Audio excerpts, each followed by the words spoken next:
have my own, I don't know where it is, but yeah, I'm already kitted out. I know.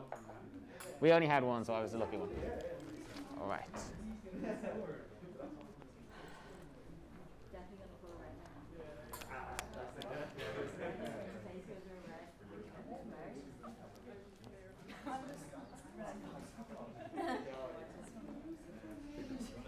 So, Emma, Anna, Meg, or Megan? Which one do you prefer? Meg? Megan? Everyone calls me Megan. You call me Meg. Meg. You just call me Meg. Oh.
Okay, I'm going to start talking. Hear me on the mics? Hello. Okay, we're live. So, thank you everybody for coming down today, both online and live. Thank God we can have an audience again. Today we're going to start off with a little discussion with Skin&Blister, who are a female-led collective that are promoting female, trans and non-binary artists in Dublin City and Ireland. So everyone give them a round of applause.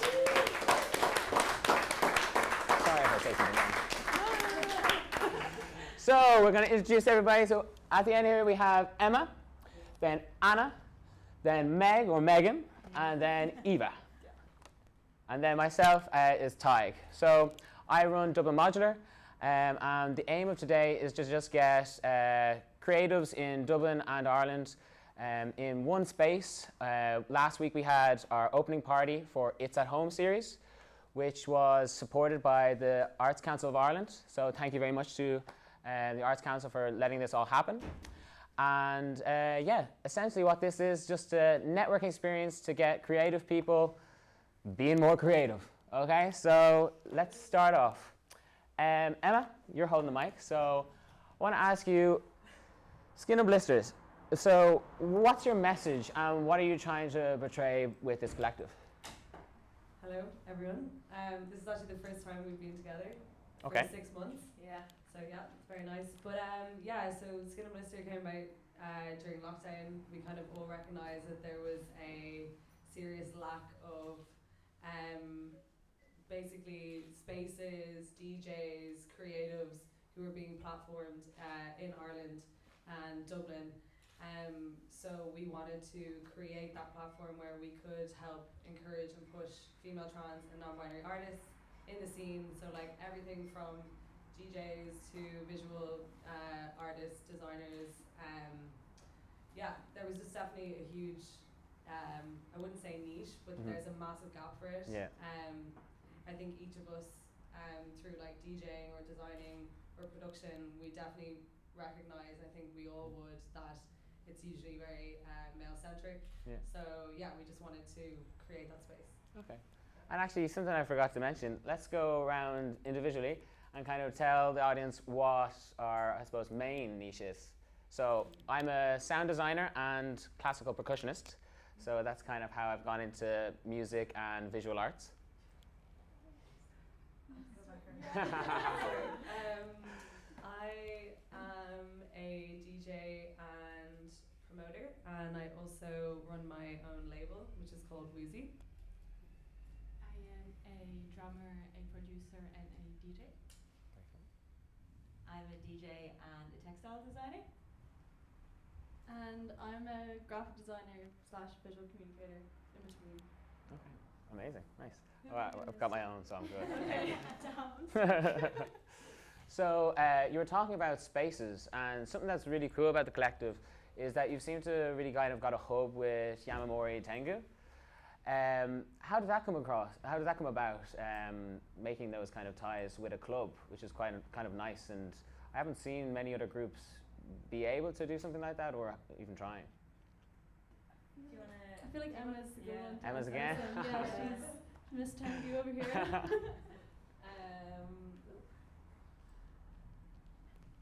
Oh God, how did this even come about? Really just through friends. I was very lucky to meet this lovely man, Connor, who also programs all the DJs in Izakaya.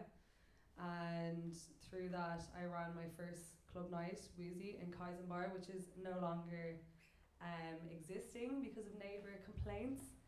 And basically when Skin&Blister was formed, we kind of came to Connor and we were like, we'd love to have a base for this, and he was just fully backed the idea, and hopefully then in next year we'll be doing workshops from the space, and also our first club night is next week. 13th November. Yes. Yeah, very, very cool, very cool. And Well, that's yeah. in Tengu, right? In Tengu. Yeah, perfect. DJ Fartno. Yeah, I mean, I'm also working there now, but before Buy that, tickets. they were even like very Supportive. and like it's definitely one of the venues in my eyes in Dublin that are quite progressive in terms of, you know, we put Trying to help. nighttime monitors Yeah. now, and you know, they're trying to make a difference in the scene, I think. To make kind of a safer community. Yeah. Yeah. Okay. Cool. So the DJ Farting Club is coming up on the 13th of November, as mentioned. Something that I found really kind of cool was your SoundCloud account, where you have your conversation series. And when I was listening through it with Ruby, and something that we noticed was that is it a month? It's a monthly thing? Yeah. Every 4 weeks? Yeah. There's a different artist, but it's also a different one of you guys interviewing, which is really, really cool. How do you split that up? Is it kind of like a roster? Is it almost like a work thing? Or is it like, oh, I found something that's so cool and so down to do this, let's do this week? Or how does it come about that way? Yeah, I'm just going to take this one. Yeah, go for it. It kind of just started of like us knowing we want to rotate this, so everyone gets to go and has someone on board they are really interested in. And I guess the first one, Megan Vish, and then Emma was like, oh, I really want to interview So Hot So Spicy, let's get her on. And they were like, okay, Gina, Eva, Anna, we just took the next one. So yeah, like it was definitely like a rotation, so everyone gets a go, especially because we all have kind of, I mean, similar but also different interests. So it's nice to get like different perspectives at each person. And so yeah, we did a rotation, and then it just kind of came about that like everyone had to go, and then Megan did her second turn with Tara. So yeah, that's kind of like, it was a planned thing to have a rotation, because we all have different perspectives and interests, and therefore I guess the questions would be more interesting because everyone would kind of have a different point of view. Yeah. And when you're prepping for those kind of interviews, what would you be kind of concentrating on or looking out for? Like what kind of information would you be trying to get out of the artists? So I guess kind of the main idea of the podcast is to be giving people someone, sorry, I feel like I'm not using this very right, someone who's at the forefront of a certain field, and to be able to like look up to them, be like, okay, this person is doing that, so I can do it as well. So I think that's something that's really, we kind of talked about this the other day, like if you want to make a place more diverse and inclusive, you have to have role models where people can see themselves in them. Because if there's no one you can relate to, you will not think you can do this. And is it someone who wants to start DJing or making music or being a photographer? If you can't identify yourself with anyone in the scene, you won't think that you can do it. So that's something that we really try to focus on, like find someone at the forefront and then talk to them about how they got there, what maybe the hurdles were, and also kind of what advice they would give to someone who's starting out.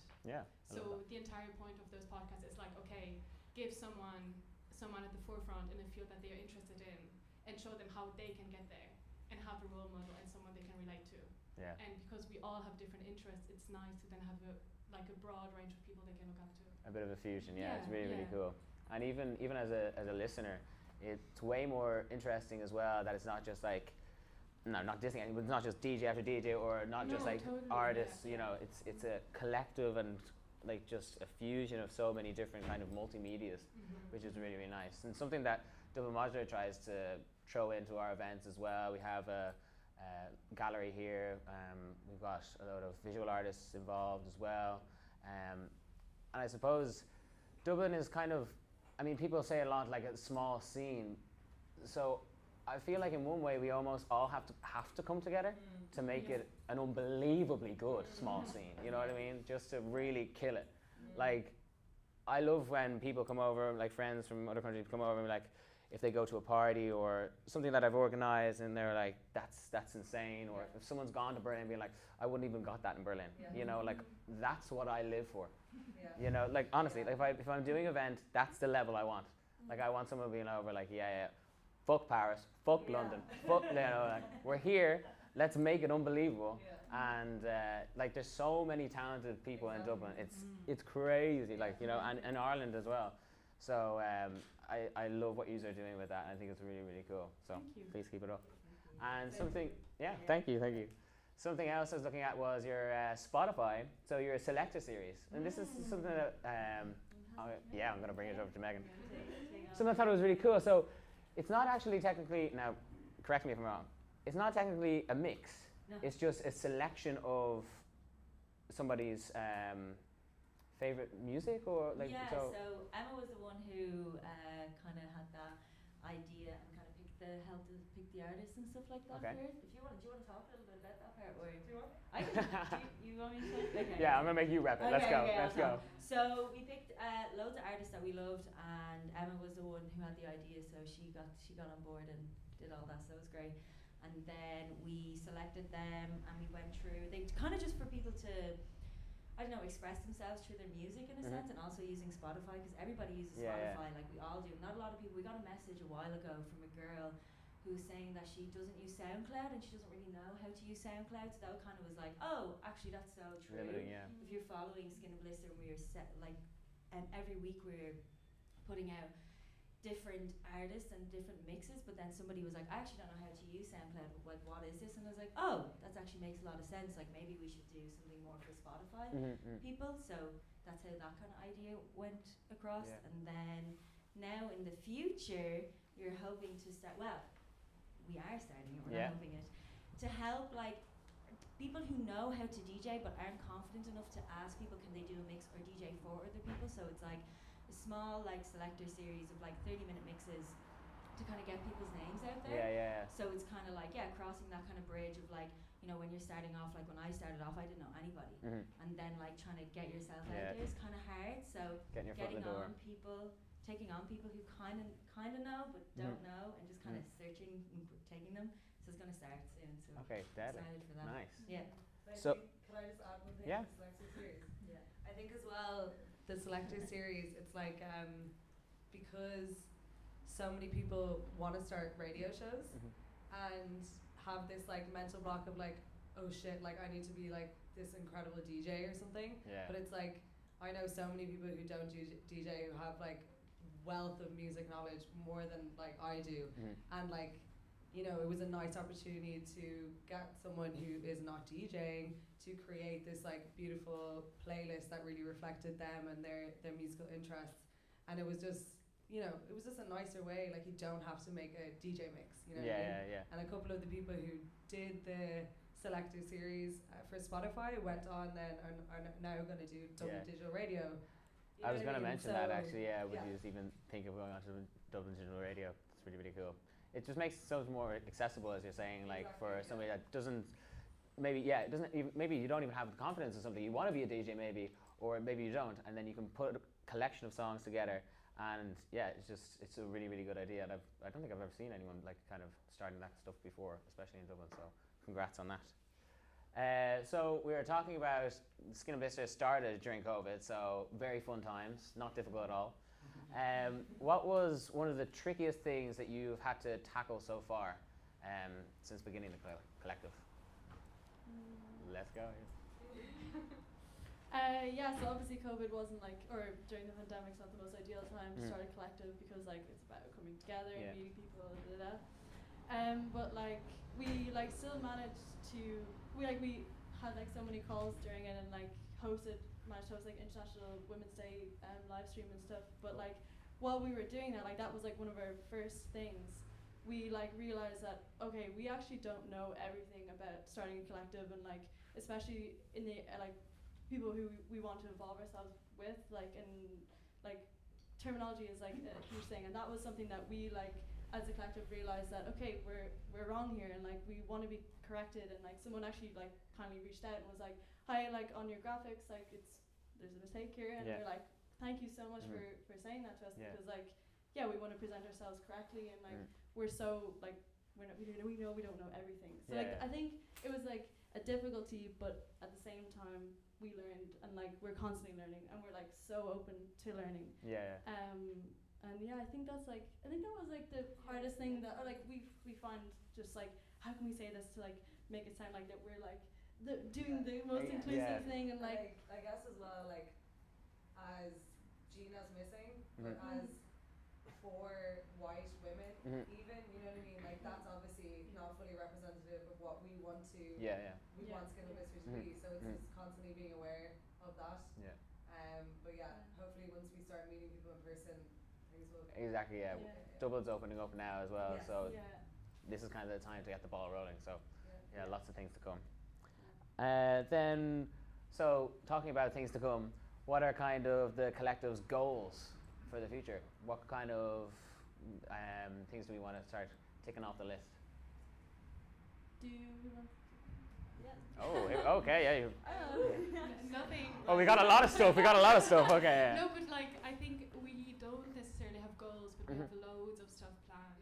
Okay. And like, you know, we're starting nights now. We have loads of kind of ideas of stuff we want to be doing, but especially workshops. That's something we're like aiming towards for 2022. Is be hosting workshops for people to practice DJing, for people to learn music production. And we want to also not just the 5 of us, but also get other people involved and like host workshops and really create something where people can learn. And also like it's a free space, it's a donation-based space, and it's accessible to everyone. Donation space. Oh, there's donation boxes right over there. Oh my God, I didn't see that over there. Thank you for bringing that up. Yeah. There's also a raffle. Oh my God. We might have that. We're like taking notes. But so workshops is definitely something we want to be doing in the future. It's more work than we thought it would be in the beginning. Like it takes so much time because there's so much to think about. Also because we're trying to make it as diverse and inclusive as possible. So like there's loads of talking and figuring stuff out. Also just like, you know, legal stuff, logistics, finances, all of that. But definitely 2022 we have great workshops coming. So keep your eyes peeled. Well, Dublin Modular have Dublin City Council space in 2022, so we got to hit up and do some stuff. It's just off Talbot Street, so underneath the Lab Gallery, the incubation spaces. So actually the event that we had, remember the event? There, that's what we have. So that'd be great. Just one thing to add. Just in terms of running our nights, we really want to put out there as well that any kind of money we make on the night is going to be like invested into workshops or just paying artists correctly, because often as up and coming artists in the scene you just never get paid, or you're given like a few beers or something. But also, can I drop the cool thing about next week? Okay, here we go. So we have an amazing designer artist called Julie Weber, and she's going to be doing like decorating the whole space in Tegu. Okay, so, deadly. That's just an example of collabs. Okay, love it. Yeah, great. And how did that collab come about? Here we go. Okay. We'll finish it here. We'll finish it after this, but we've done great conversation. Julie is like a friend of mine. We went to college together. She went to NCAD, where I went. And she is an amazing artist. She has a studio in Red Grey Studio. And she just does so many performance pieces. And we were talking about getting artists in, but on a club night, it wouldn't be a good idea to have artwork on the walls because we didn't want people such. Of course, yeah. It's hard to find the middle ground as well. Of Yeah. course, so. And it's dark. Yeah. And it's dark, and people Everyone's are like, that looks great. So we thought getting in one artist to kind of just, I don't know, make the space look good and do whatever they want. So we got Julie in. That's we really chatted cool. to her yesterday. We have no idea what she's Yeah, we don't know no, what that's she's deadly. doing. I love that. She Yeah, like sat yeah. on the ground and took photos and then drew out the whole space and was like, I'm gonna add gloves here. And I was Yeah. like, okay. She's like, wait, no, I'm not gonna do that. And I was like, okay. So it's exciting. I'm excited to see what she's gonna. Okay, do. deadly. Yeah. Nice. And that's next Saturday, is it? Next Saturday. Yeah, 13th. perfect. Thank you. So, yeah. DJ Fart in the Club. DJ Fart in the Club. DJ Fart in the Club. Yeah. Okay, well, can't wait. And all I can say is, can we give a big round of applause to Skin&Blisters? Emma, Anna, Megan, Eva, Ty. Yeah. So, thank you, and we're going to be starting another performance and demo later on with Synth Dad. So stick around. Thank you. Perfect. Great interviewer. Yeah, thank you. It was a great interview.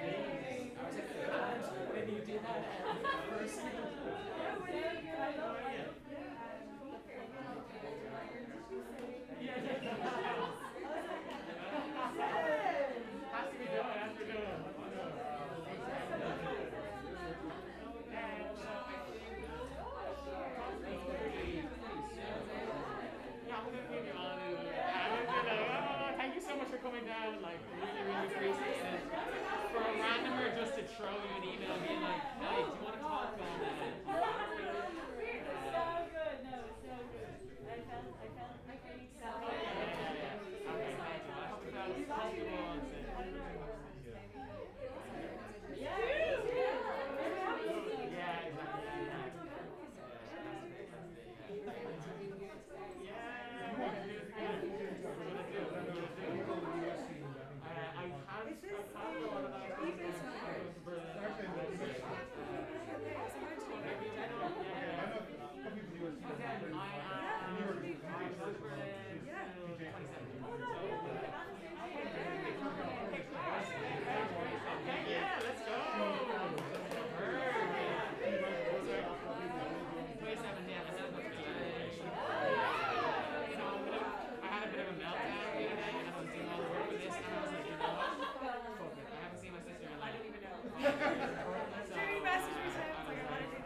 Hello, yeah, we're back again.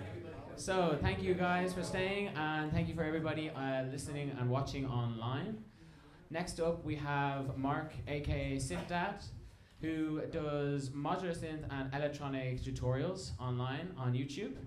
And today he's going to show us through his set, talk through a little bit of the modules he's using and how he creates his sounds. And then he's going to finish it off with a little performance. So it's all going to build up. Yeah. Well, hopefully, into a performance. So I actually just wanted to ask you a few questions before you started off. Something that we want to promote here is trying to get people to, well, step out of their comfort zone and to start kind of new things and new projects.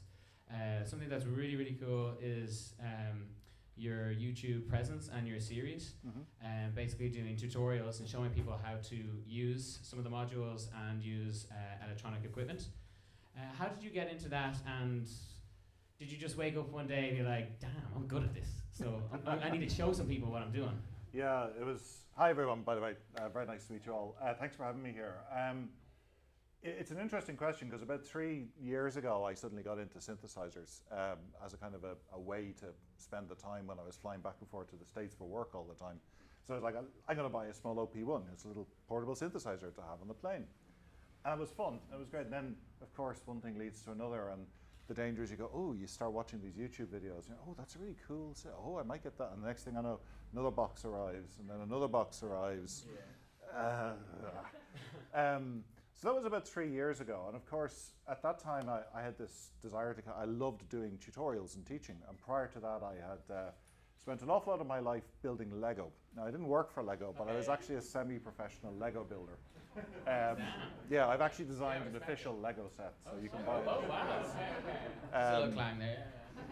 Humble brag, but anyway, so once I kind of got tired of all the Lego stuff and packed it away, I wanted to do something different. And so the synthesizers were both kind of the creative bit, plus also that kind of left brain, very analytical, technical stuff. Yeah, very cool.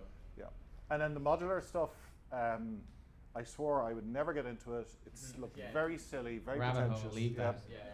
And about a year ago, in the middle of COVID, I don't know, what am I going to do? Had some savings. Yeah. Now you're broke. And so I said, yeah, I'll just buy this very small case. I'll just keep it small and simple, and we'll start there. It's looking really small. And this is, like 1/4 of the whole thing. Okay, nice. And then actually the last thing I just want to mention was I was very jealous looking at your Instagram when you were over in Berlin for Synth Booth. How was that? Or Superbooth, sorry. Yeah, Superbooth was fantastic. For those of you who don't know, Superbooth is this, I think it's going on 5 or 6 years now, annual event on in Berlin that's hosted by a guy named Andreas Schneider of Schneider's Leighton, where you give all your money in return for these modules. And it's basically this, but in something the size of, like, I don't know, half the Phoenix Park or something like that. So imagine like lots and lots of demonstrations, talks, famous performances, famous performers coming from all over the world. And the best part, of course, just like tonight, is meeting people, and talking to people and saying hello and getting to know people and making those connections. So I had gone in 2019, it was my first time ever, completely overwhelmed, didn't know anyone, didn't know, like I was like a child wandering around in some ways. And then obviously 2020 was cancelled. And 2021 I decided to go again. And I was over there like with Bo Beats and a few other people like that you would probably follow on YouTube. And so it was a much more enjoyable experience because by then my channel had ever so slightly started taking off. So people actually kind of, oh yeah, I know your videos. Cool. So that was a nice feeling. Nice, very good. Okay, well, on that high note, I'm going to leave it, and good luck. Thank you. Thank you. Well.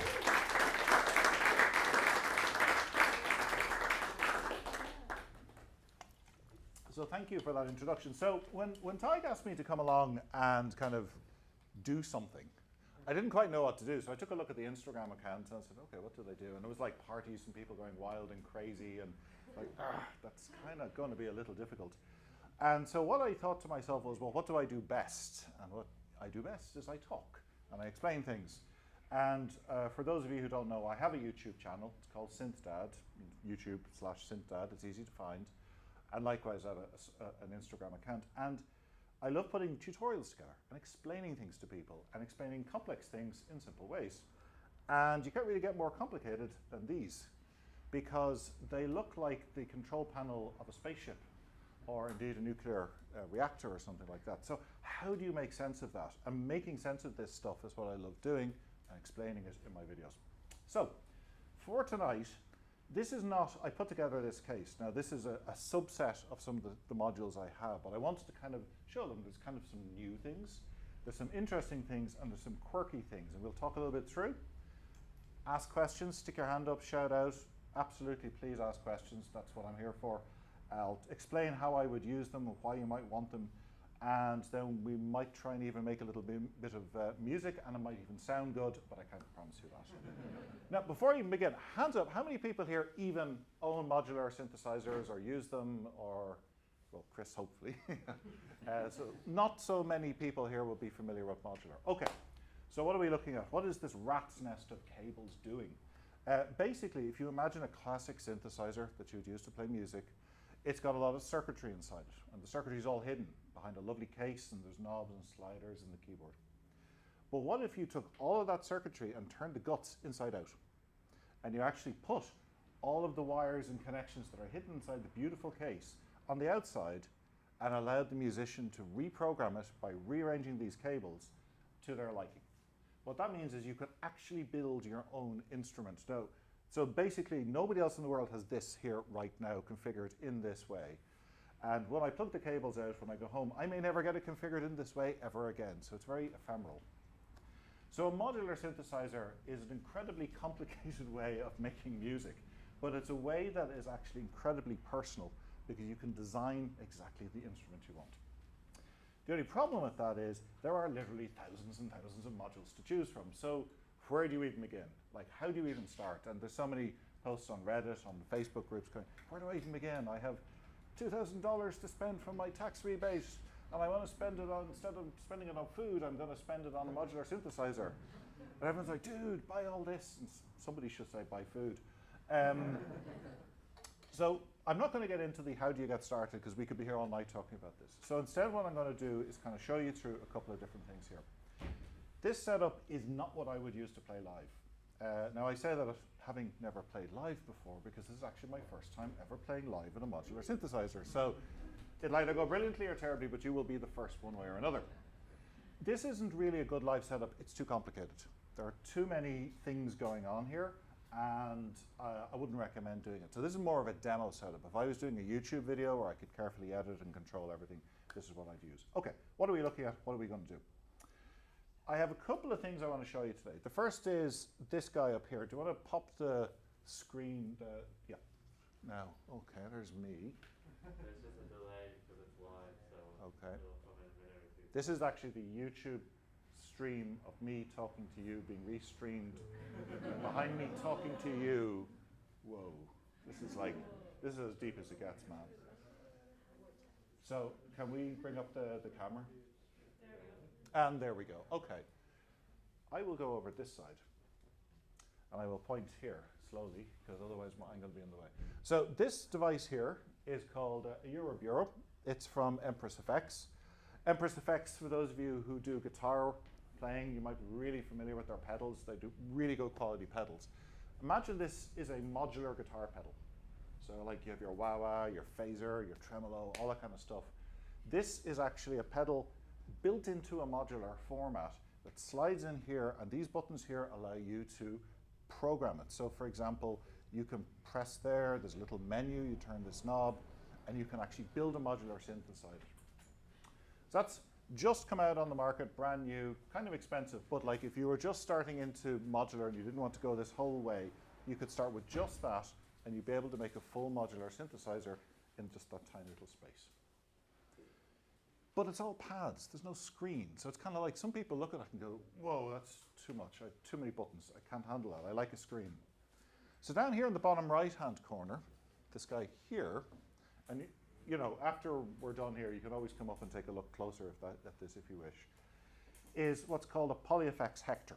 Now, Polyeffects are another guitar pedal manufacturer. Now, you notice a trend here, right? Guitar pedal manufacturers are getting into this modular space. So Polyeffects are known for making guitar pedals.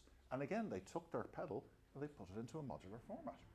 And so here is the same thing as this, but with a screen. And so you can come along here, or you can watch there.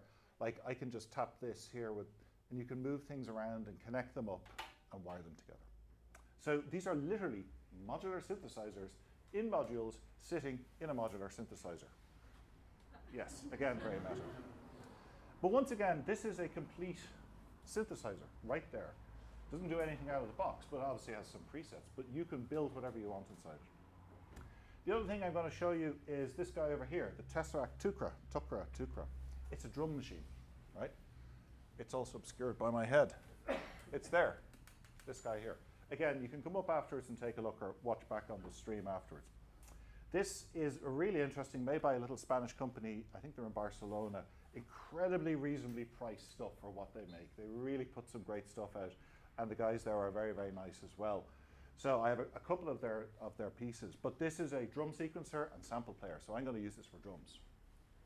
And the last little thing I'm going to show you is buried in here in the middle.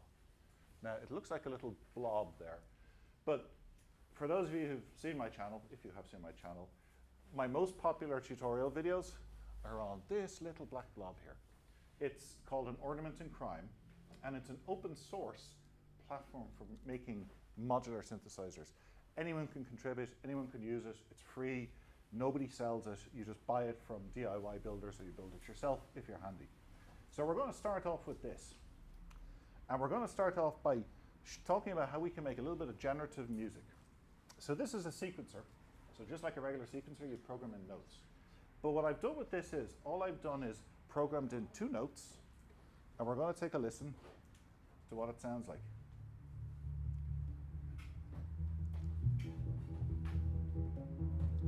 Now you can hear it. So you see here, it constantly is changing. That's because what I'm doing with this is I'm actually quantizing those notes and rotating the scale using control voltage here. So what you're able to do is, without even programming in any notes, build a progression of a sound.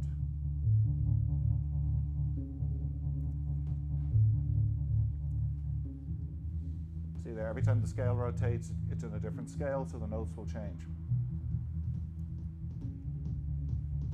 So let's bring in some drums. And here, I'm bringing in the Tukra. This is doing our drums. And you might notice I'm using this. This is a MIDI controller, but so I'm controlling my modular over MIDI, which is kind of unusual. Not a lot of people do this.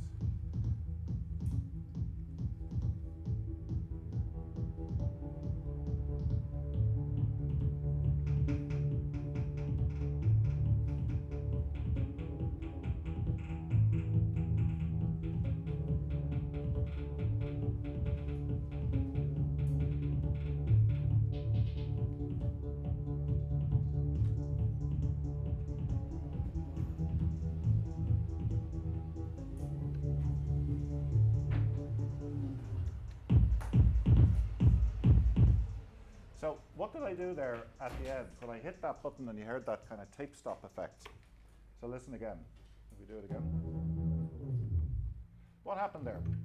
This brings me to one of the things you can do with this poly effects and how I'm actually using it here in my patch. Now it's really hard to see on the screen because it looks like a load of blobs. But what's the kind of things you need to do when you're playing live? You might want to drop out the high end. You might want to do a tape stop effect. You might want to have a compressor on the output stage so you get your levels right. You might want to sidechain your kick so that when you're listening to your, like, you know, you got your kick, you're in the club, you want the kick to be nice and loud, right? Hear the ducking there?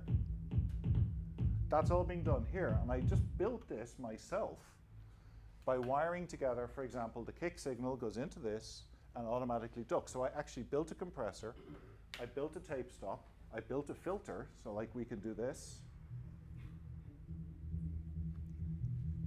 So we can bring up the kick. And I actually put a phaser in as well. It doesn't really come through too well this time. So what this shows is that I wanted to do that for tonight. I knew that I was going to need a compressor. I knew I was going to need to sidechain my kick. I knew I wanted to do all those things. And I was able to build up myself really quick, just patching this all up together. So that shows you the power of some of these modules, that like, I don't have to go out and buy a load of these, or I didn't have to put a load of guitar pedals together, just wire it all together myself.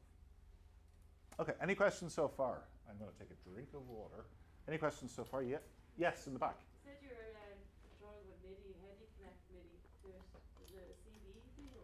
Great question. So the question was, how am I controlling this over MIDI, right? So I'm talking MIDI. What exactly am I doing? So right here, I'll hold it up so you can see it. This is a Fader Fox MX12 controller made by a chap over in Germany. These things are built like tanks. They are solid metal, they are really indestructible, and they're very, very high quality. And what this is doing is it's connected in over a USB cable, you can see it right there, into the PolyFX Hector.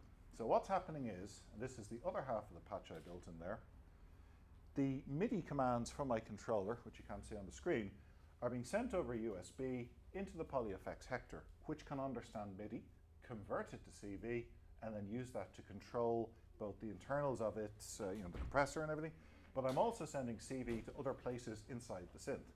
So for example, we could actually listen to some of this stuff, and I can bring up the levels of things by sending CV around the place, all from converting it from MIDI. It's also forwarding the MIDI into the Euro Bureau, because this guy also understands MIDI, and I can do the same thing there. So we can actually experiment with that a little bit. And does it have to be kind of a chain similar to a guitar pedal setup? No, because with USB you actually can actually just go point to point. It's much more straightforward, I find. Yeah. Any other questions? Yes? Right, just on the MIDI as well. How did you go about configuring what is controlled by the channels and everything? Is there some kind of software you have to do that? On the controller? Just, yeah. Yeah, no, this particular controller, you do it all on it. It's very, very easy to do. You just press a few buttons. I'll show it to you afterwards if you wish. Cool. I'll be honest, these are not cheap. Right? Yeah. These are about €450 each, and I've got a couple of these. But they are brilliant. They are so configurable. You can save setups on them, and you don't need a computer, so I could be here live doing it. Like the Innovation Launch Control or something like It is in the back end that you can program. Yeah, this particular one doesn't have a programmer on the PC though. Okay. You do it all on this. Yeah. Okay. Any other questions? Cool. All right, let's keep going. The next thing I want to show you is we're going to actually do a little bit of kind of parallel processing now. So I got one of my favorite sort of signal chains, if you will, is taking these two make noise modules, the QPass and the Mimeophone. QPass is a filter, so it filters the sound. But it's a very unusual filter. You'd be used to kind of a low pass or a high pass filter like you hear when you're DJing and you crossfade between things. This is kind of quirky and weird. It actually has 4 resonant peaks that move around the sound, like this. And what you can do is you can modulate them using these here, using CV. And I'm going to feed that into the Mimeophone.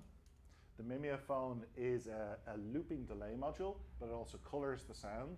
And so you can actually layer sounds on top of each other.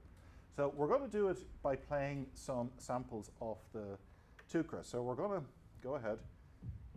We'll start off with this. Now we're going to bring in the QPass.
So what was I doing there?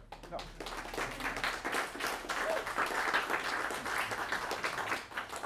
I could have kept going all night on that actually. What's going on here? So there's a couple of things actually going on in this particular patch that I'm playing. First of all, we're getting drums obviously from Tukra. So it's got built in your classic 808s, your 909s, all that stuff that you kind of see Surgeon and Richie Houghton use on the sets. You know, it's got all those sounds built in as samples. But what I also can do is I can load my own samples in there. Now, not many, it's pretty small memory, best for little like tight drum sounds or one-shots. So I have loaded in a load of samples of, like you heard there, if I hit play, there's like a little stab.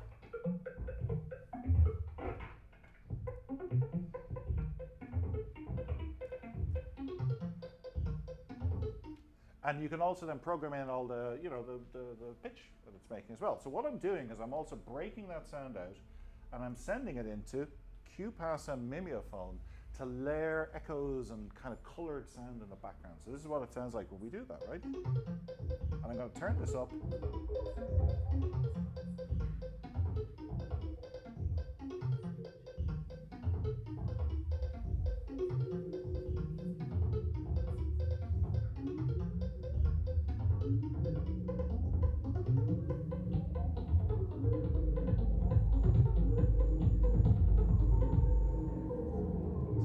Crazy.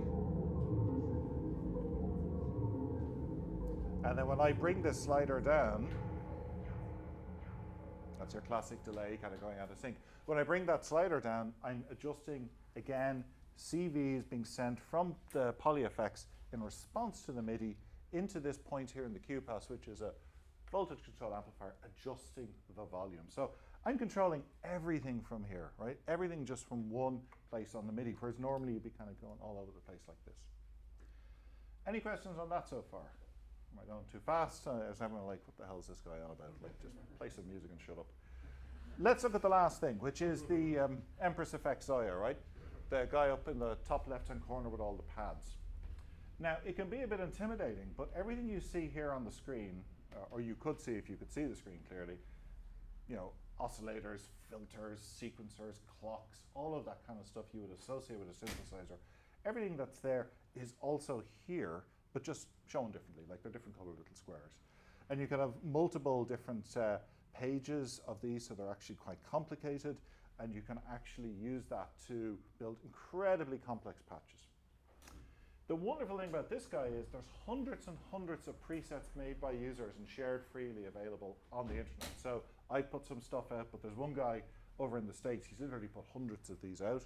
And you know, if it's intimidating and you just want to get started, you just download some of that stuff and off you go. So huge community around this, very open, very supportive, great Facebook group, great Reddit group as well. Lots of helpful people there to get you started.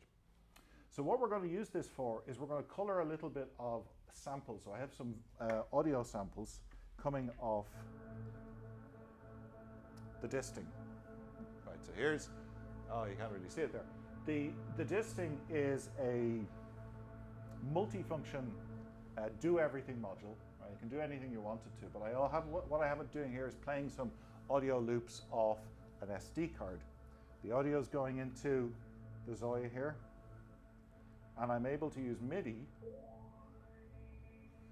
to send control voltage into the Zoya and change the sound. And I can even pick different samples to use.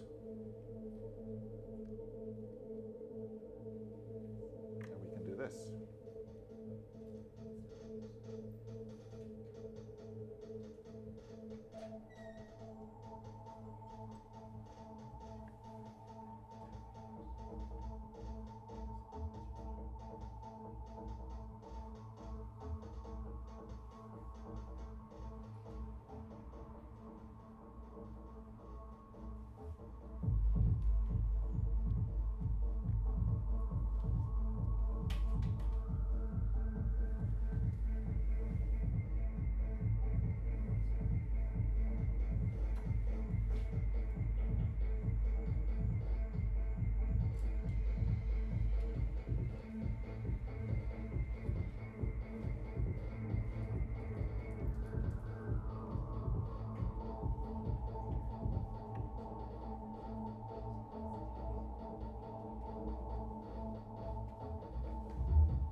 So what's going on there is you can be quiet now.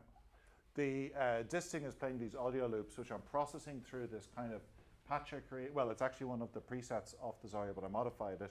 It's kind of a tape stretching patch, and it's looping and phasing on top of the audio on top. And it's feeding that then into this like submixer here. And all of my audio is also coming through this guy here. So everything has always been mixed here on the poly effects. And so I have a mixer there. And I also am able to sidechain it, and I was just adjusting a master filter there. You know, so you can kind of clean, if I had an EQ in there and a couple more faders, I could actually EQ myself live here. We have a mixer, but if I wanted to pull the low end out or it was a bit muddy, I would be able to do that. So that's kind of what I wanted to show. Like, we've been kind of doing a little bit of performances along the way. I don't want to take up too much time, but I really appreciate everybody listening, and hopefully that was educational or helpful to you. Do you have any questions? People have any questions? No. Yes, another great question. Sorry, I was just wondering about the clock. Are you using, is that from your MIDI mixer that you're sending out to everything? And like, do like multiple units have clocks that you like, what one like takes precedence, I guess, you know, like if different ones have clocks, yeah. Clocks, like which one actually rules it? Who is the master clock, as they often say, though I don't think you really should use those words anymore. It's a classic problem in modular synthesizers, and indeed anything with MIDI, is like, who is keeping time? Who is the conductor who is marching the band forward? And so the question's really good, because you have to choose one person as the master, or the conductor, if you will, leading the charge. And so what I did was, I chose the Tukra, the drum sequencer, as the clock. And the reason I chose it is, it has a play button. And that's it's as simple as that. I can hit play, and off we go, and I hit play again, and it stopped. So I multed out the clock here. The clock goes into Pam's new workout. So you notice here, when I hit play, Pam's, well, it's a little delayed, but it fires up and starts sequencing things. Likewise, the clock goes into the poly effects. It also goes into the Eurobeer. It goes everywhere. But Tukra is the master clock. There's no active control in the controller, but the clock is coming from the drum sequencer. Yep, cool. Great stuff. Anyway, thank you so much, everybody. I hope you enjoyed it. Back to you, Ty.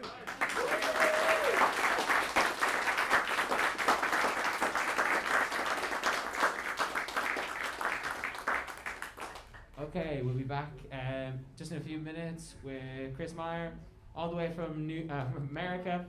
He's going to come and we're going to play through a pre-recorded modular set and then do a Q&A. So stick around for that and enjoy. Thank you.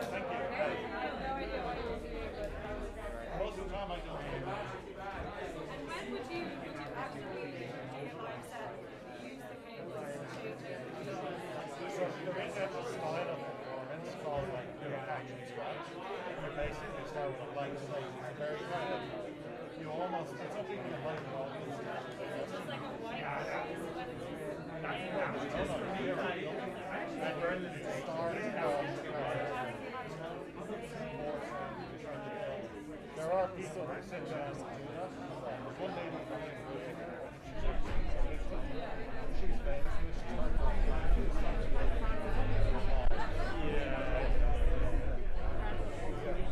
I know it's very hard to see on the screen.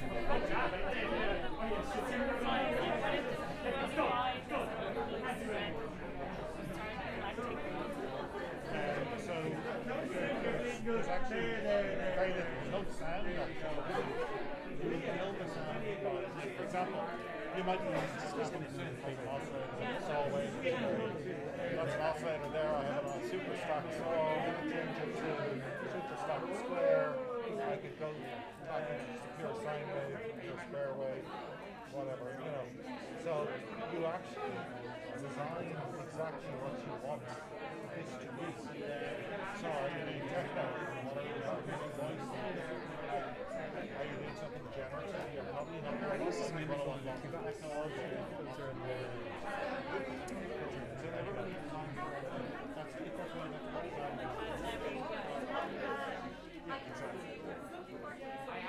Go ahead, press touch and go. Yeah, it is. See, and so you just drag things around with your fingers. And is this is given out its own sounds, or is that just a control panel for everything else? No, that could do, that has oscillators as well, and has ports and major instrument stuff. And is this the only interface on it, or are you swiping through? No, there's only, this is the one screen, but I'm also sending MIDI into it. Yeah, okay. And there it is. So what I built is a little hard to see because the cables are in the way. But I put a chorus, like so 1 and 2 here is the main mix coming out of my sub mixer. So I have a little chorus effect. Then I have the turntable stop, which triggers when I hit this button, that comes in over MIDI. And then I have the side chaining here for the kick. And then I have a master filter here. And then I put that through a stereo compressor in the end. And the thing behind this is just these little Exactly, yeah. And what the machine over there, that's all digital sample. Yeah, so this is all sample. This is a drum machine. I've been looking, looking around for things like that, but it seems to be like an all like. It is. It can be very intimidating. So you're able to like reverse everything. Yeah, you can actually reverse the play direction. Yeah. Is there like swing controls and anything like that? Swing controls. This thing is incredibly deep. Like it can be very intimidating at first, but you've got 8 LFOs in it. You can actually have it generate its own music. You can program it to send MIDI, receive MIDI. And is it SD card? Yeah, there's a little SD card at the back. You have to lift the modular out. Right? This is about 300 or so. I got this. I buy a lot of my stuff second hand. Oh yeah, most of it. You know, these guys they're very affordable for what they make. For what it is, yeah. They have lots of different modules. I would recommend. And it comes with stock, it's not. Yeah, there's a factory kit built in. using the fader bank through the MIDI to CD. Yeah, good point actually. There is, I actually noticed a little bit of a lag through this guy because the firmware the guy is still working on it in Australia. He actually shipped this to me as a demo unit. These are very hard to buy right now. But the MIDI, I have noticed, like if we were to look at, for example, I'll pull up the MIDI here, like for what's that for which of these? Because you've given me, like I was looking at designing the fader bank just with the CD faders. Yeah. But, I mean that's so much better value. Well, even at 450 actually is, and I actually have a Tesseract to make it. It's the 16N. Yes, yeah. Does 16N put out CD? Yes. Yeah. I'll show you there.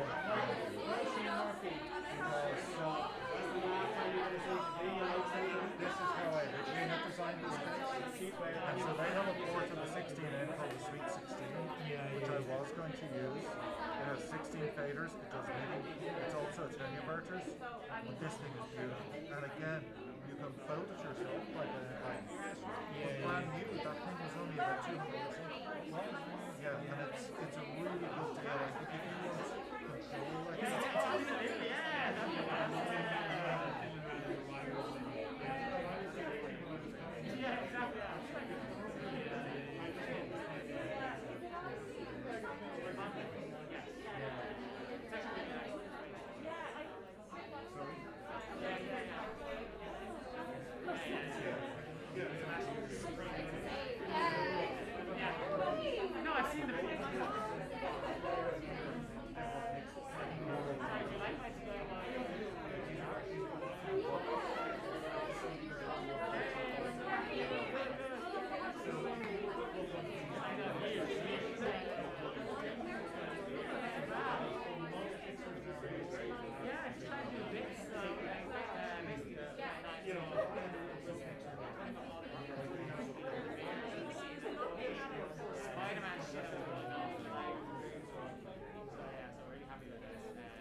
Okay.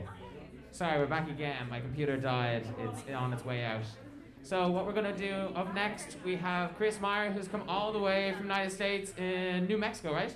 Yeah. So give a round of applause. So for anyone who doesn't know Chris, this is an absolute privilege. Like from a modular or electronic kind of point of view, it's unbelievable that Chris is here. So I just want to thank you very much for coming down to our event and participating with us.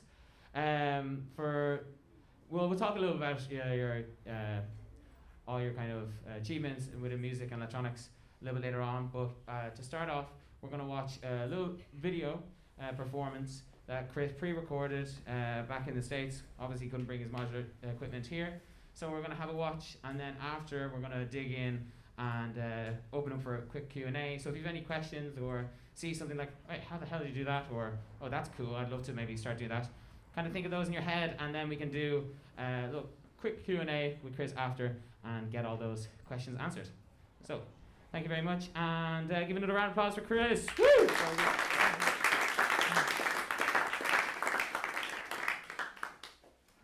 Lights. There you go.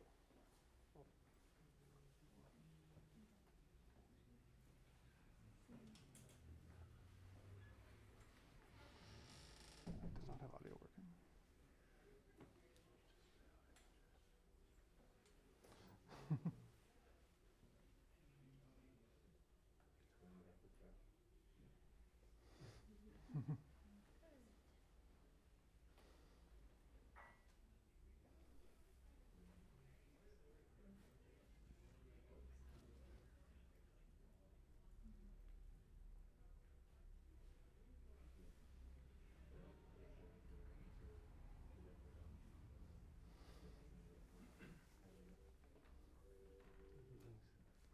Well, they detected it ahead of time, but then they crashed.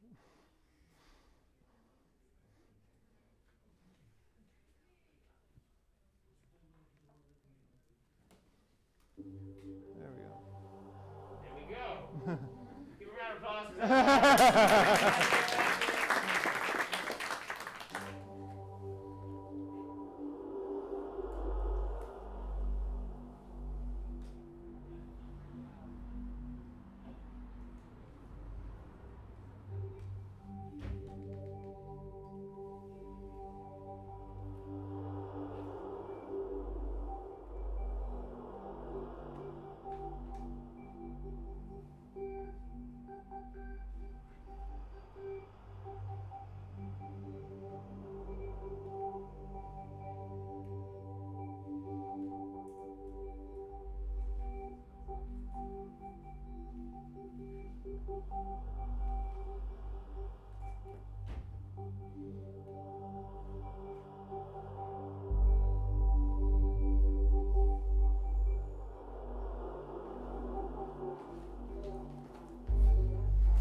2 seconds.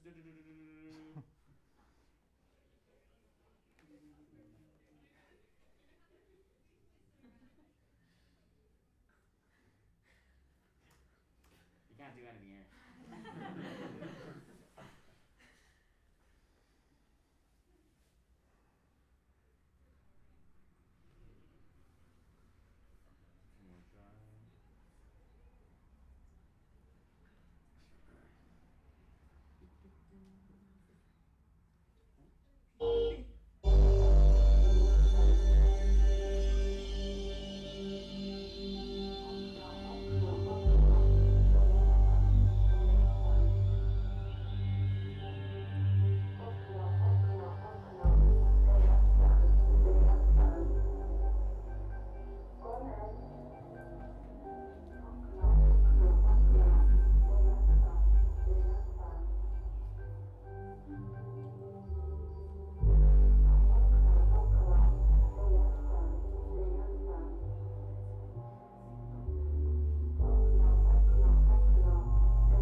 Hello?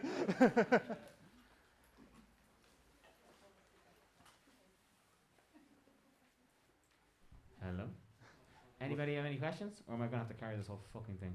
No, I'm happy to explain to you, yeah. I was wondering, like, if you have an intention when you start, or are you kind of guided? Like, do you have an idea going into that? Yeah, I have a very strong idea going into that. And actually, go ahead and take this off. You hear me a little bit more clearly. The pandemic changed a lot in how I created music. Before this, I had a smaller system. It's not much bigger. Synth Dads I could fold up, put onto an airplane overhead.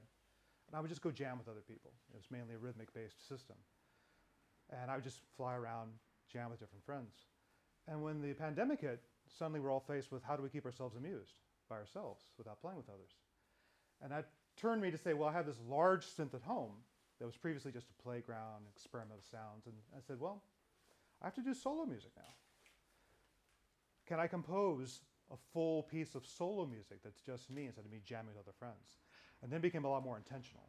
I would plot out sections of the piece, and I'd spend probably a week beforehand trying out different combinations of layers and sounds, so I came up with sections I liked and said, okay, let's string them together in this order. But then when it comes time to actually lay them out, then I'm improvising. All the keyboard parts are improvised. Deciding when to make a transition from one section to another is improvised. And a lot of it's relying on the machine to help me play the music. Obviously, there were far more parts going on than I could play with two hands. So part of it was pre-programming notes into the machine to play, but also taking different modules in the machine that they could create their own variations without my intervention. So you might have noticed, the pluck sound was constantly changing tone, and how long the notes were and how short the notes were. The bass notes were bright and dull, changing all the time. I was actually programming modules ahead of time to say, look, I don't have time to take care of you. I have to go play another part. But on every note, could you just change the filter cutoff to make this brighter or duller? Could you slowly vary the duration of the pluck sounds over time? So I could set up these macro things where the machine would play itself and create the variations I wanted it to do. And then I could reach up and do relatively few dials, such as, let's put one of those plucks up an octave or up 2 octaves. That's when the strings really stepped forward and played foreground notes. I played a lot of tricks with the sequencer that I use. I use a particular thing called the vector sequencer by 512 that has this lovely section called chance operations, where I could say, well, here's the 8 notes I want to play, but I want you to decide when those notes are going to be played. So I would start off with, here's an 8-note sequence, play the first one, but skip the other 7s. That's why you heard the string come in dut, dut, dut, dut, dut, dut initially. Then I would turn off the probability, well, just skip the other notes 90% of the time. And then a couple more notes would start to fill in. And then turn back, okay, now let all of the notes play on the sequence. So a lot of it's interacting with the machine, setting up things ahead of time that I can then improvise with the machine, saying, now let's go do some variations, let's put things in different octaves, let's make the notes more dense, less dense. The very ending, when I was sending things out, I put it into a different mode where I said, okay, we have 8 notes, but let's just start muting some of the notes. So I could thin out the sequence to just one note repeating. So it's a combination of a lot of pre-planning and figuring out what my intent would be if I could play all the parts myself, and then programming the machine to do some of that for me, and then orchestrating the whole thing. Yeah. Anything else? Any other questions? Yes? In terms of the output, how do you section the output? Like I can't understand how, is it all just one chain, and then it has just one output, that all the sounds are mixed into one bus, or is it just like, Yeah. how do you split it? A lot of smaller systems are indeed just all chained down to one bus. A system that big is capable of doing several sounds at the same time. Yeah. So I actually have it split out onto separate buses, going to different stereo pairs or mono pairs on the mixer, and I'm then recording those into the computer as individual, what we call stems. So each of the bass parts had their own tracks. Each of the 2 different pluck sounds had their own tracks. The shortwave radio voices and the Morse code had their own tracks. And I'm mixing it while I'm playing, but it's going into the computer, so if I really screw up, I can go back in and tweak it and improve it later. Because that's a track I later liked, and then I included as part of an album after I'd improved the mix on it and things like that. So the small systems typically are, let's get down to stereo, run it to the console, run it to the speakers, let's go to Techno at a club. Big systems like that, where I can play several parts at once, I'm splitting them out to all these individual parts, recording them individually to the computer. And then I was actually playing a polyphonic keyboard, the Waldorf Iridium, on top of everything. Yeah. What were you using to get the plug sound? I used a pair of different modules. One is actually a module called Pluck from 2HP, and another is a module called Rings by Mutable Instruments. And I set them to do slightly different type of pluck sounds, but what was important for me also is I had octave switchers in front of them. So I could put them into different octave spreads, put them both up high, spread them out to different octaves, let different ones take the lead. So to get more variation, instead of just having the same pluck sound throughout the whole piece, I was playing a lot of games when I was reaching up in the upper left, like, okay, you step up an octave, you take the lead, you step down, you step up an octave, you take the lead. And then I had other modules saying, let's change the tone a little bit, position on rings, damping on pluck, so that every note sounded like it was plucked at a different part along the string, like a real musician might do. And then I had other things slowly varying, like how long the decay time was, just to get more variation. So I was doing two different strings, each doing their own variations, just try to make it sound a bit thicker than just one thing going at one time. Yep. I thought the separation was very good. I imagine it makes it get very muddy. Do you EQ, or is it thing is post? That's the big challenge, is everything getting muddy, because one of the strengths of these instruments is they can produce full range sound.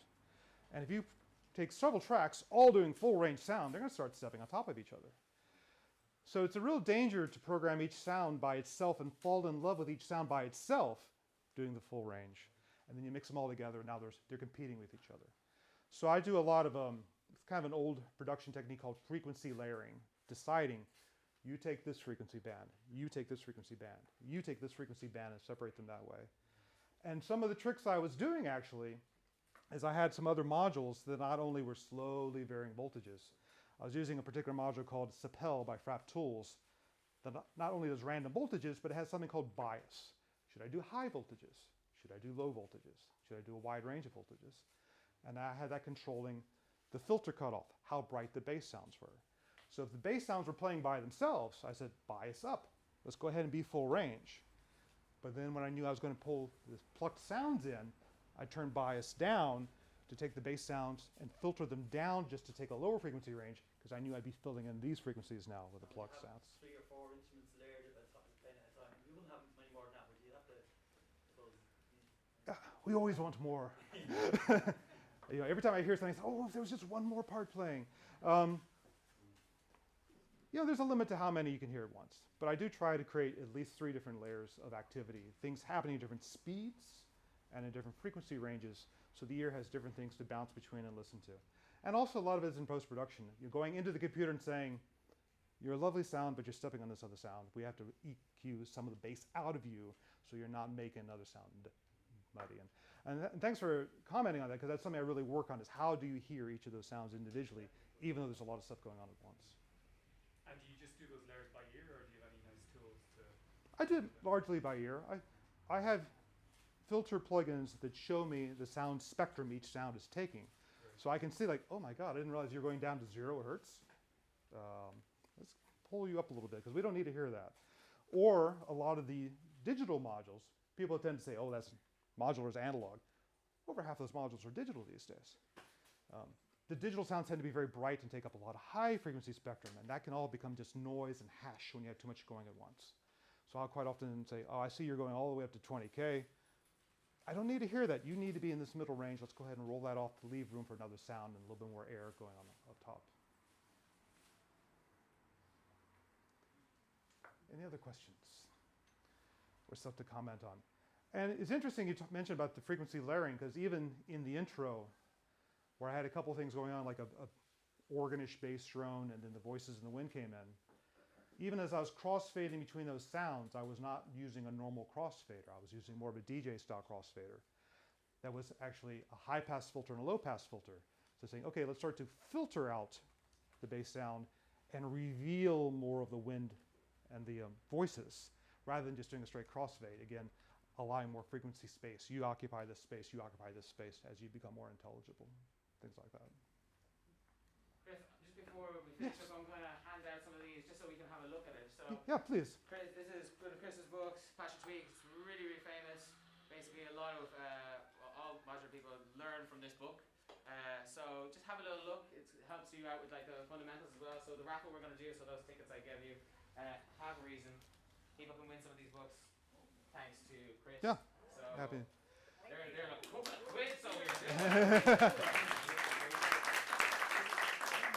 then the second one is like unique synths, so kind of like rare.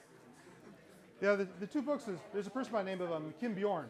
Kim Bjorn, yes. Yeah, who did a book called Push, Turn, Move on the user interface of instruments. I think Kim asked me a few years ago, would I help him write a book on modular synthesizers? Because Kim himself had only been using modulars for about 3 years. So we kind of split up the labor on patch and tweak, where he did most of the interviews with other artists, and I wrote most of the technical stuff on how to use modulars. Because I'm fortunate to be old. I grew up at the tail end of the first wave of modular synthesizers. So when I was a teenager, I took some piano lessons, I took some bass guitar lessons, but I took synthesizer lessons. And back then, my teacher had what was in a Steiner Parker Synthesystem, a rare system out of Utah in the United States. And I learned synthesis on a modular synthesizer. That's how we learned synthesizers back then. And we realized as time had gone on, things had gone from modulars, down to keyboards like the Minimoog, down to instruments with presets, presets, like the Prophet 5 to recall sounds, to pieces of computer software, to apps on your phone with 5,000 presets so you don't have to do any programming. And with modulars, I think people got back to saying, but what if I want to make my own sounds? And that's what the real strength of modulars are. But today, not everyone was taught by a music teacher in front of a modular synthesizer. So that's what we try to do with Patch and Tweak, and what I try to do with my website, Learning Modular, is I have courses up there. I have a glossary on synthesizer terms, lots of articles, to say, let's start at the fundamentals, because I really believe if you know how these machines work on the inside, then they don't get in your way when you're trying to create music. It's a real pain to try to be creative and go, how do I make the machine do what I want it to do? So I split a lot of my own work into two parts. One, learning a module or learning a machine. So now I don't have to worry about it when I want to make music with that particular module or that machine. I just switch over and say, okay, I know how this works. I got a few good ideas, some good sounds out of it. Let's keep in the creative flow instead of getting stuck because I don't know how to patch something on the modular. That's kind of my approach. And the other book, Synth Gems, just came out. I think you've got one of the first copies here on the aisles, actually. It's on historic synthesizers, going back to the 60s. I worked at Sequential Circuits and Roland at a couple companies like that, designing synths back in the 80s and early 90s. And I broke a leg a few months ago.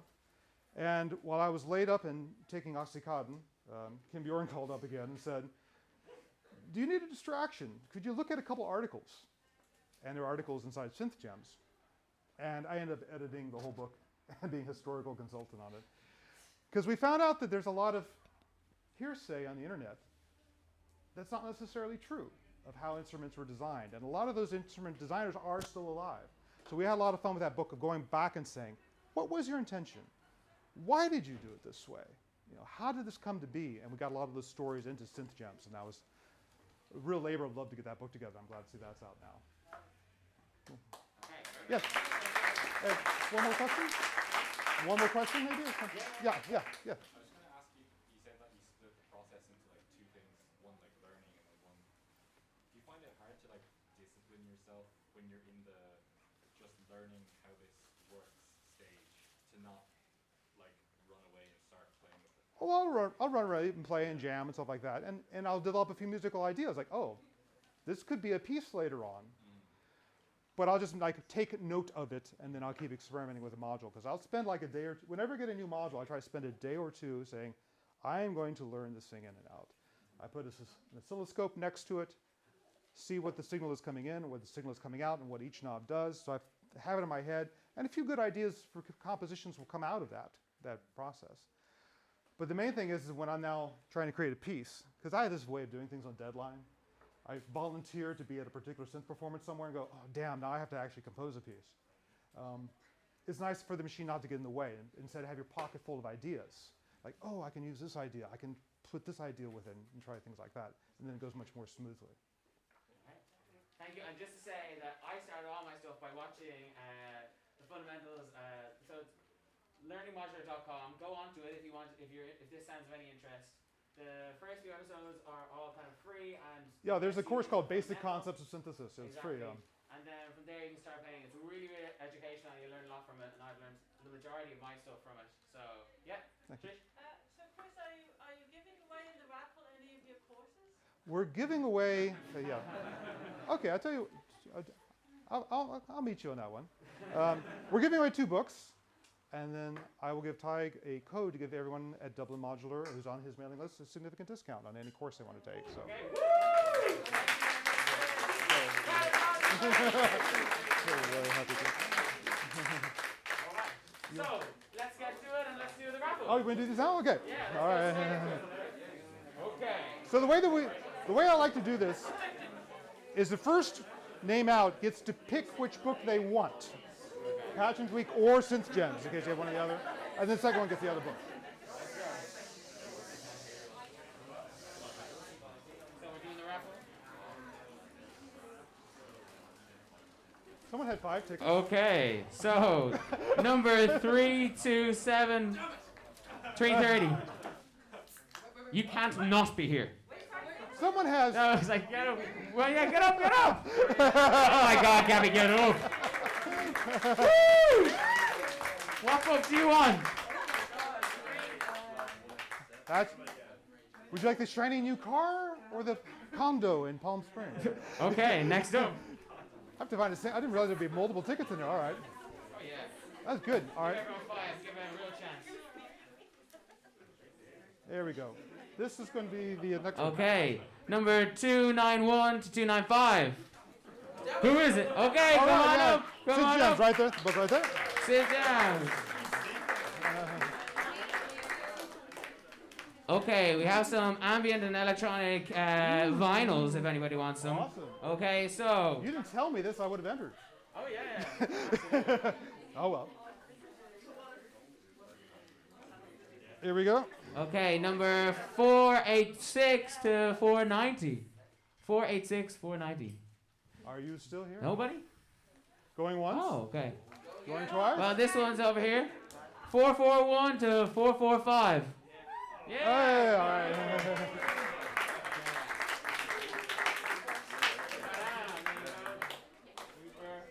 More? Okay, yeah. Awesome. One more. Okay. Electronic hypnosis program. Let's go, go, go. Okay, so, all right, let's get someone from a different part of the bag here. these are all thanks to Make Noise, by the way. So thank you, Peter, for sending them out. Cheers. 371 to 375.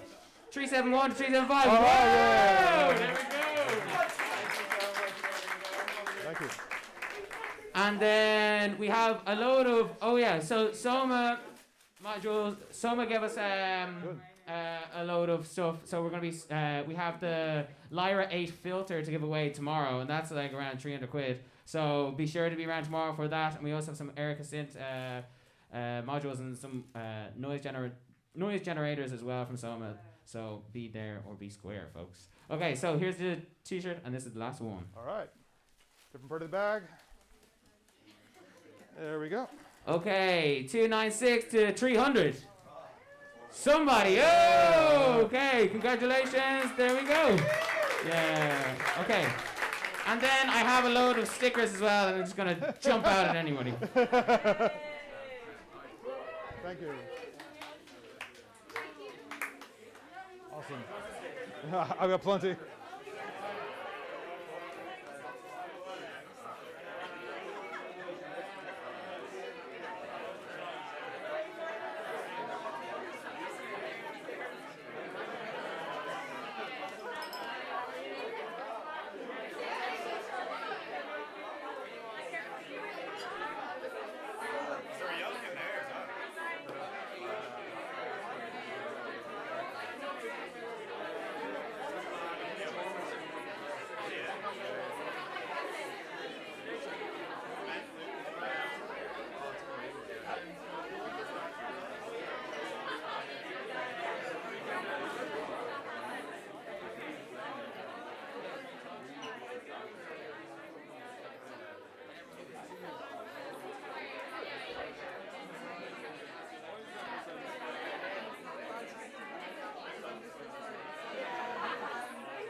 Designing objects you would I really wish I got my last baby.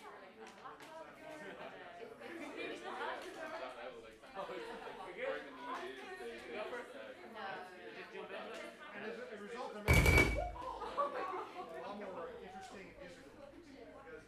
Because they're learning, what I wish I would do is musical things. What if this, I could run my mom and do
How could